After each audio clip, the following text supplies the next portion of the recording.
America ने Russian manufactured guided missile frigate INS तुशल जो है वो कमीशन कर ली। भारत की जो जंगी तैयारियां हैं वो ज़ोर शोर से जारी हैं। नई INS वॉरशिप, स्टेल्थ वॉरशिप आप इसे कह लें, मल्टी रोल वॉरशिप है INS तुशल। बिल्कुल ये कामयाबी है उनकी कि उन्होंने जो अपनी एक प्रोडक्ट लॉन्च की है। इसके अलावा वो अगर खलाई उसमें के दौड़ में देखे तो वो भी हमसे आगे है। पाकिस्तान की जड़ें खोखली हुई तो पाकिस्तान का ये बम है, ये इंडिया के लिए बना और इंडिया भी चलना है। मुल्क के हालात बहुत ज्यादा पेचीदा और ख़राब। I am very funny, I have a good sense of humour. China के साथ उसका मुकाबला है, ठीक है, कि वो अपने आप को रेडी कर रहा आने वाले वक्त के लिए। हमारे लिए तो खतरात की घंटी बजती ही जा रही है, तो सूरत हाल काफ़ी गंभीर है। हटाओ इन चीज़ों को, बात ही नहीं करो इस बारे में। बात करो ये बर्गर टाइप की बातें करो। GDP, STTP, TDP, PDP, GDP, इस पे बात करो। Policy basis points. अब बंदा सोच रहा गरीब आदमी रोटी खाने को नहीं है। Monetary policy, interest rate, basis points, ये क्या बातें हो रही हैं? असल में मुकाबला है चाइनीज PLA। सिर्फ चाइनीज PLA नहीं, पाकिस्तान भी है। This is the 4th stealth frigate जो इंडियन नेवी के पास आया। और जो इससे पहले जो 2 शिप्स थी वो रशिया में बनी थी, वो और 2 जो है वो इंडिया के अंदर बनी थी। इससे ये पता चलता है कि इंडिया इज फुली रेडी, ठीक है, कि इंटरनेशनल वाटर्स में चाइना का और पाकिस्तान का मुकाबला करना है। एडवांस वेपन्स मौजूद हैं, ब्रह्मोस वो जो कि jointly developed supersonic cruise missile हैं, फिर वर्टिकली लॉन्च जो है स्टिल वो सरफेस टू एयर मिसाइल हैं, उसकी रेंजेस उन्होंने एनहेंस कर दी है। इसी तरह स्टेल्थ फीचर्स इसके अंदर मौजूद हैं और रैपिड गन जो जिसे कहते हैं ना रैपिड फायर गन सिस्टम है, एंटी सबमरीन टोर्पीडोज हैं इसके अंदर, मतलब electronic warfare and communication sweet भी इसके अंदर है। सो बड़ी स्टेट ऑफ द आर्ट उन्होंने शिप ली है भाई। नेवी की इकोनॉमिक गैप बहुत ज्यादा है। इंडिया का डिफेंस बजट कितना है? 74 बिलियन, $5-6 बिलियन, ठीक है जी। पाकिस्तान का बजट कितना है? कुछ 6-7 अरब डॉलर है।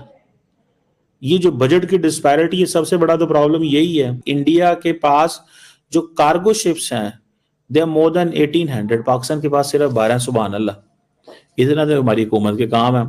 एज ऑफ 2024 जो इंडियन नेवी की जो बोट्स हैं वो तकरीबन 294 वेसल्स का एक फ्लीट है। एडवांस सरफेस शिप्स हैं, डिस्ट्रॉयर्स हैं, फ्रिगेट्स हैं, कॉर्वेट्स हैं, सबमरीन्स हैं, बहुत कुछ है। जो पाकिस्तान नेवी का जो फ्लीट है वो 114 वेसल्स का है, जिसका प्राइमरी फोकस है कोस्टल डिफेंस, ना के पावर प्रोजेक्शन। पाकिस्तान के पास तो कोई एयरक्राफ्ट कैरियर नहीं है। इंडिया के पास, ये बड़ी डिस्टिंक्शन है इंडिया की, ठीक है जी।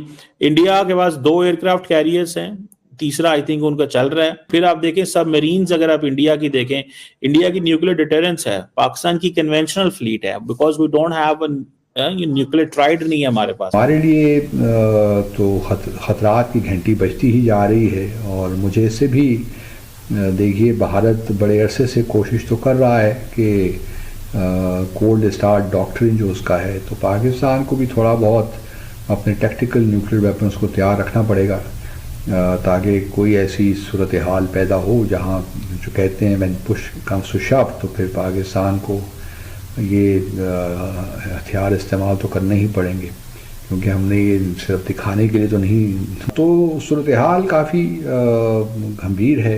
36% जो भारत इंपोर्ट करता है उसका 36% अभी भी रशिया से आता है। अभी कुछ अर्सा पहले भारत ने एग्रीमेंट भी साइन किया था S-400 जो बैलिस्टिक मिसाइल डिफेंस सिस्टम है उसके लिए। ये वो चीज़ें हैं जिससे मज़ीद मुश्किलात तो पैदा होंगी, और भारत की कोशिश यही होगी कि वो अब मगरबी दुनिया में ज़्यादा इन्हिसार करे। और ट्रम्प के आने के बाद शायद ये भी हो जाए। लेकिन एक लिहाज से अगले साल पुतिन भी भारत का दौरा करने जाएंगे। एनुअल समिट होगी, रशिया इंडिया एनुअल समिट, और उसके बाद फिर क्वाड समिट भी होने जा रही है भारत में। तो उसमें भी प्रेसिडेंट ट्रम्प आएंगे। प्रेसिडेंट ट्रम्प भी उसमें लगता तो यही है कि आएंगे। तो भारत 2025 में काफ़ी जो है फोकस रहेगा भारत पे, क्योंकि काफ़ी डिप्लोमेटिक एक्टिविटी भारत में होने जा रही है। हमारे सिस्टम के अंदर बहुत है, अभी तक सही जो बुनियादी फैसले करने चाहिए वही हम नहीं कर पाते, जिसकी वजह से हमें काफ़ी एम्बैरेसमेंट भी होती है और हमारी जो पॉलिसी में हमें जो कुछ अचीव करना चाहिए हम वो भी नहीं कर पाते। जय हिंद दोस्तों, स्वागत है आपका हिंदुस्तान की दहाड़ चैनल में। तो दोस्तों, जैसे कि आपने वीडियो में देखा, आइए जानते हैं वीडियो के बारे में।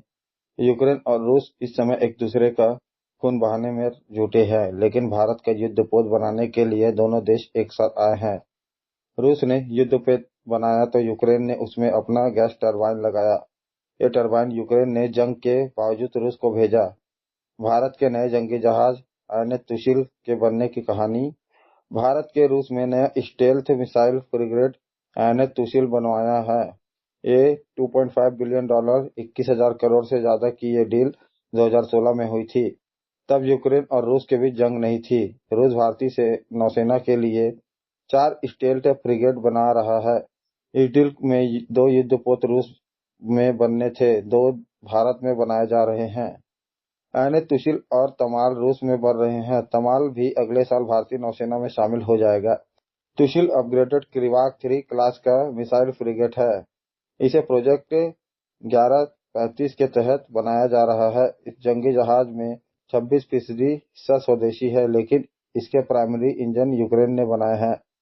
जंग के बावजूद यूक्रेन की कंपनी जोया मास्प्रोकेट ने तुशिल और तमाल के लिए गैस टरबाइन बनाए हैं, उन्हें रूस भेजा। ये कंपनी दुनिया की 1 नंबर गैस टरबाइन बनाने वाली कंपनी है। असल में हुआ यूं कि भारत ने खुद इंजनों को यूक्रेन से हासिल करके रूस में डिलीवर किया था। आईएनएस तुशिल भारत आने के बाद नौसेना के पश्चिमी फ्लीट में शामिल होगा, यानी अरब सागर में तैनात होगी।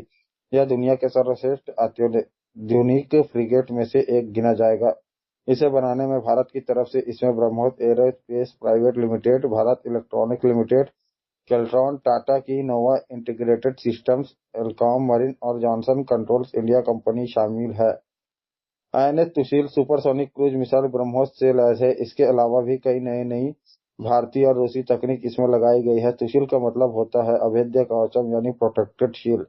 इसका ध्येय वाक्य है निर्भय, अभेद्य और बलशील। यह भारतीय नौसेना की ताकत और समुद्री दमखम को दिखाती है। आईएनएस तुशिल का समंदर में डिस्प्लेसमेंट 3,885 टन है। इसकी लंबाई 4 से 9 फीट, बीम 49 फीट और ड्राफ्ट 13 फीट है। यह समंदर में अधिकतम 59 किलोमीटर प्रति घंटे की रफ्तार से चल सकती है। इसकी गति को 26 किलोमीटर प्रति घंटे किया जाए तो यह 4,850 किलोमीटर की रेंज कवर कर सकती है। 56 किलोवाट की स्पीड से चले तो 2600 किलोमीटर तक ये जा सकती है। यह जंगी जहाज 18 अधिकारियों समेत 180 सैनिकों को लेकर 30 दिन तक समंदर में तैनात रह सकता है। उसके बाद इसमें रसद और ईंधन डलवाना पड़ता है। ये जंगी जहाज इलेक्ट्रॉनिक वारफेयर सिस्टम से लैस है। साथ ही 4 KT-216 डिकॉय लॉन्चर्स लगे हैं। इसमें 24 स्टील 1 मीडियम रेंज की मिसाइल है, 8 ईगला 1E, 8 vertical launch anti ship missile club भी तैनात है। इसमें एक 100 मिलीमीटर की A190 ईस्ट नेवल गन लगी है। इसके अलावा इसमें एक 76 mm। तो दोस्तों, अगर आपको ऐसी वीडियो देखना पसंद है तो हमारे चैनल को सब्सक्राइब करें, फोटो को लाइक करना भूलें। धन्यवाद। जय हिंद, जय भारत।